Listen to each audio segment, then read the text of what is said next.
aza nanga na ba niveau mibale mais niveau moko auti ko perdre ngo azalaki collègue nanga sénateur ponga pe naza sénateur aza collègue nanga président d'un parti politique au même titre que ngai pe président d'un parti politique,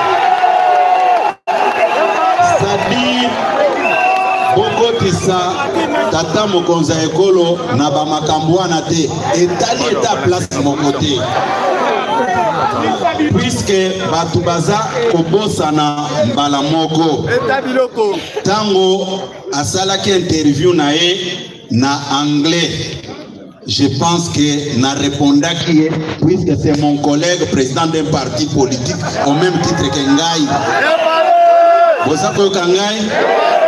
Mais place moko nalingi ko préciser eza boye Kabila atika ba congolais basala makambo na bango parce que ye aza congolais te muntu nyonso ayebi yango nalobi boye Kabila, bien que c'est un collègue président d'un parti politique, mais dans le lobby qu'il laisse les Congolais traiter leurs problèmes en tant que Congolais. Va imposer Bissoye pendant 18 ans. Au moment où Azaki na nationalité congolaise T. Bolandaki Ngoimukena, un ancien membre ya parti na bango. Alobaki boye. Bayebsaki ngai. Basengaki ye. Aluka moyen ya ko faire accepter Kabila Joseph comme Congolais. Boza kolanda ngai.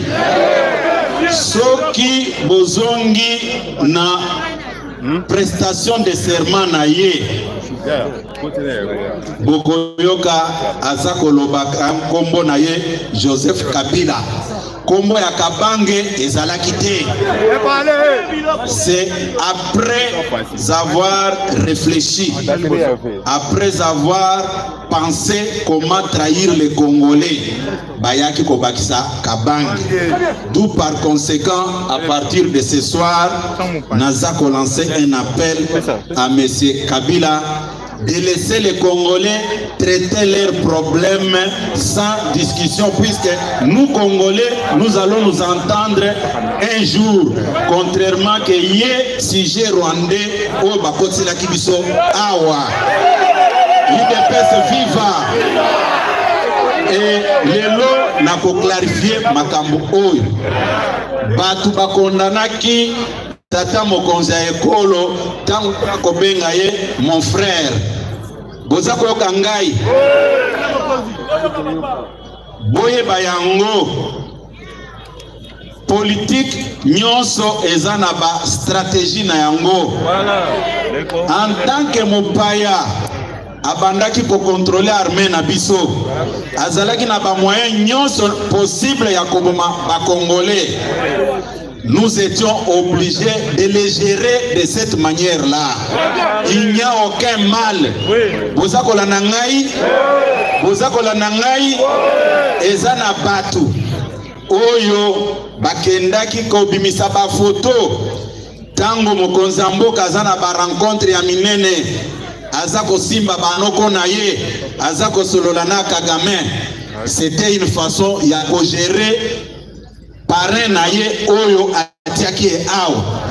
Parce que soki to geraka parrain na ye na yete 6 mois ezalaki ebele bitumelinge kotawa to vivre situation neti ya lisuba na sasungu eto na Brazzaville. Félix Tshisekedi, c'est un génie politicien.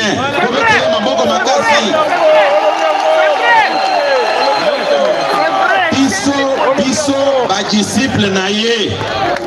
Bola nangai malamo. Biso en commençant par moi-même.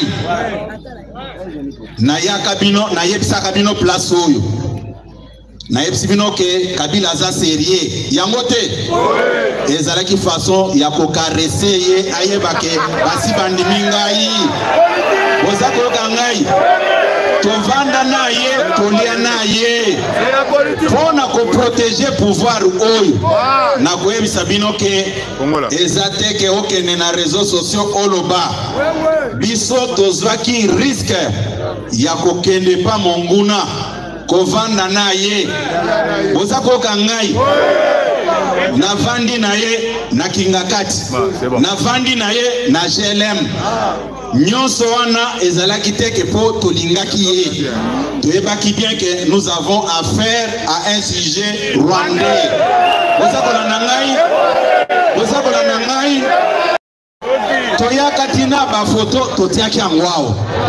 C'était une stratégie politique ya yeba ke non batoyo baza bayuma bayebi mabe na salela bangote mais tango père ya déboulonnage abimi activer machine na ye a déboulonner ye boza koyoka ngai na yebisa kabino place oyo si je ne me trompe pas ezalaki libanda na yebisa kibino ke Kabila abima mboka oyo sa mutu ayeba na yebisa kabino yango mais malheureusement au lieu même bateau ya ye lokola bazaka na ba sous-traitance na bango na kati ya parti ao nazako yebisa bino baza na ba sous-traitance na bango na parti ao parce que après dénonciation wana ba sous-traitance va passer en action.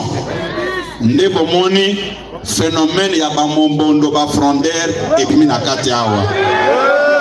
IDPS viva parce que ayebisaki bango comment boza kotika ye ti lelo abanda ko attaquer ngai. Eza na ba mususu de bonne foi. Ake na ye alandi mupepe. Mais ayebi o eza na sa mai eza nini te boza kolanda ngai boza koyoka ngai malamu na yebisaki bino place oyo bana ya Etienne Tshisekedi bana ya Félix Tshisekedi bakotikalaka te sous l'emprise ya ba ennemi ya mokonzi ya mboka ba ennemi ya pouvoir ya tata mokonzi ya ekolo na ebisaka bino wake ngai nazali koloba neti Jonas na désert mais bana nyonso oya tata mokonzi ya ekolo Félix Antoine Tshisekedi tango bakoyoka mateya na biso bakoya bango nyonso awa mutu atake bango te boza kolanda ngai lelo ebele bazongi na yebisi bango ke boza na ndaku na bino ndaku o tata asombela biso botikaki yango na état de délabrement lelo tobongisi ndako yango yo IDPS viva IDPS viva naza koyebisa bino na poko ya lelo nazalaki surpris tango naza koyebisa bino pona ba sous-traitance ya Kabila oyo eza na kati ya parti Kabila mutu attaqué régime oyo ya biso mais à ma grande surprise tango nalobi ke nazo convoqué base nyonso ya parti ba cadre nyonso baya poto solola agitation ekoti namoni babandi ko attaquer ngai na ba réseaux sociaux nga na lobi me naza problème nini na bango bino boza ba simple exécutant ngai nazo kufa kaka na chef na bino wana boza kolanda ngai boza koyoka ngai naza koyebisa bino na poko aleloko Kabila n'est pas un modèle n'est pas un modèle pona oyo etali mboka na biso soki to multiplier ba fiche nyonso pomoni wana eza bilan ya Kabila en matière des droits de l'homme boza kolanda ngai na kosenga bandeko na biso ya technique va projeter quelques images pour se rendre compte na musala oyo Kabila asalaki na mboka na biso. Jéri balancer image wana permanence stopper nano telemisa nano wana bozali komona permanence oyo ya biso ndenge bayaki kotia moto. C'est ça la démocratie selon Kabila. C'est ça la démocratie et l'état des droits. Et avancez un peu avec les images. Bomoni bakoti batumbi batu. La démocratie d'après Kabila na batunaye. Pour la démocratie et le progrès social, UDPS détient Tshisekedi sur ces images. Ses partisans accusent le camp du pouvoir d'être responsable de l'attaque de leur quartier général qui, selon eux, a fait au moins 5 morts. Au moins 17 personnes ont été tuées au premier jour des violences qui ont éclaté lundi avant une manifestation des jeunes de l'opposition contre le président Joseph Kabila, dont ils réclament le départ. Une situation qui inquiète la communauté internationale qui a appelé au calme et à l'organisation rapide de la présidentielle. Un rapport accablant publié 1 an après les violentes manifestations contre Joseph Kabila. Des officiers supérieurs des forces de sécurité congolaises ont recruté au moins 200 anciens combattants du M23 en Ouganda et au Rwanda voisin pour protéger Kabila et étouffer les manifestations anti-Kabila. Le rapport de Human Rights Watch fait état de relations troublantes entre le gouvernement congolais et d'anciens combattants du mouvement M23, un groupe rebelle actif dans l'est du pays jusqu'à sa défaite par les forces congolaises en 2013. Ses membres avaient trouvé refuge en Ouganda et au Rwanda voisin. Selon le rapport, les anciens rebelles auraient été transférés en RDC en décembre 2016 et déployés à Kinshasa, Lubumbashi et Goma, où ils ont été intégrés aux forces de police, à l'armée et à la garde présidentielle. Leur mission, selon l'ONG, réprimer avec la plus grande violence les manifestations contre le président Kabila après son refus de quitter le pouvoir à la fin de son deuxième mandat. Est-ce que nous avons besoin d'une leçon venant de Kabila en matière de la démocratie? Qu'il avait induit en erreur pour... Bon, je comprends aussi. Je comprends aussi, comme ce sont des histoires où bakomeli na papier balobi kende kotanga, yepe aye kotanga, azako se rendre compte na makambo nyonso amabe asala kite. C'est ça la démocratie d'après Kabila. C'est ça la démocratie. Oyo Kabila alobi que démocratie ezate na mboka M23 bazaliao. Mais yetango abandai ko recruter 23 azoya na bango awa. Pour pas bon biso na ba manifestation. Ayeba kiteke biso tozaki na information nyonso wana. Awa tozana ba famille ya batoyo Kabila aboma bande kona bango. Est-ce que bazana kati yao? Bazali wapi o batumbaki awa na permanence? Oh, ba famille wana boyao. OK. Boyao, bomatao. Ça c'est la démocratie d'après Kabila. Au moment où il a laissé les hommes et les maris de ces femmes ont laissé des veuves et des orphelins.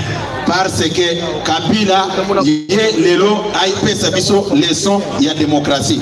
Simba na nini notiango boy. Mata Bomatawa. Oui, maman boya côté les mao. Boya bino nyonso et bino poboyeba quel type d'homme nous avons. Quand je vous dis que c'est un sujet rwandais et les autres pensent que j'invente des choses. Bota la kaka ba famille oyo. Moto, zongisa moto oya permanence ndenge za kozika. Zongisa yango. Zongisa yango. Oui, voilà. S'il vous plaît, s'il vous plaît. Ye alukima akosilisa yango. Makambo akosilisa yango. C'est ça la démocratie selon Kabila. C'est ça la démocratie. Hein? Démocratie oyo ye aye nango pona koloba pona bantu bayeba ke ya un Kabila qui existe yango. Ndenge biso tokomi na pouvoir soki tata za ekolo soki tata mokonzi ekolo atalaka makambo oyo. Est-ce que quelqu'un comme Kabila a des leçons de morale en matière de la démocratie à kopesa biso? Ba famille oyo, s'il vous plaît, la technique na bino wana. Bosi simba ba l'autre côté. Oui. À fréquence ezokima. Bon. Boza koyoka ke eza ba moninga lelo naye na lati noir eza signe ya matanga puisque na se rappeler na lobby vraiment est-ce que vraiment Kabila même approche naye biloko nyonso oyo Kabila peut nous dire à un seul moment oyo régime Tshisekedi esali makambo oyo. Bon bokende kovanda, je ne saurais pas vous retenir longtemps, ça me fait mal au cœur.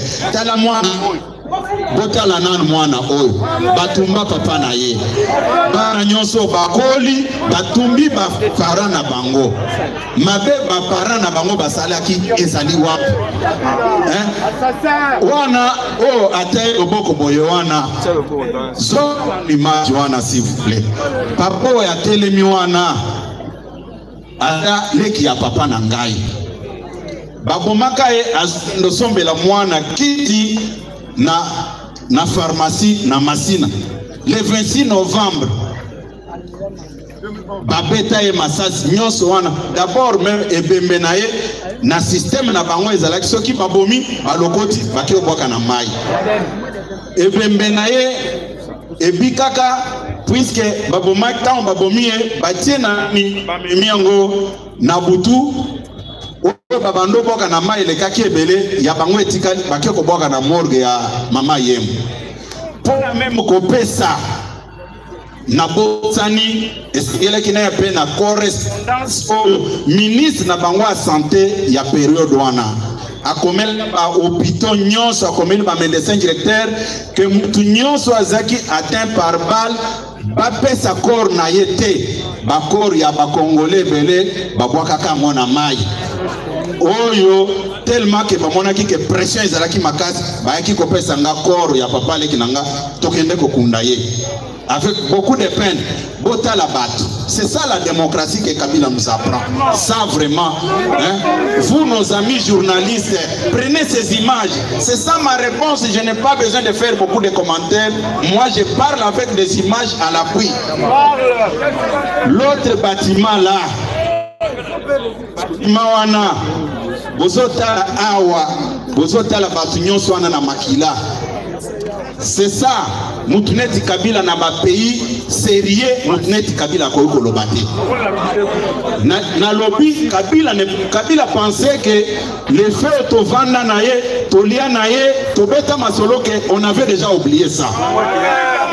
Non, le problème en est que Tobanda au gérer ye puisque ye mutwazala ki na manduki na maboko. Ye mutwazera ki armé pendant 18 ans. Tolingeto ça dit zongisa lisusu place wana. Zongisa nanu. Zongisa.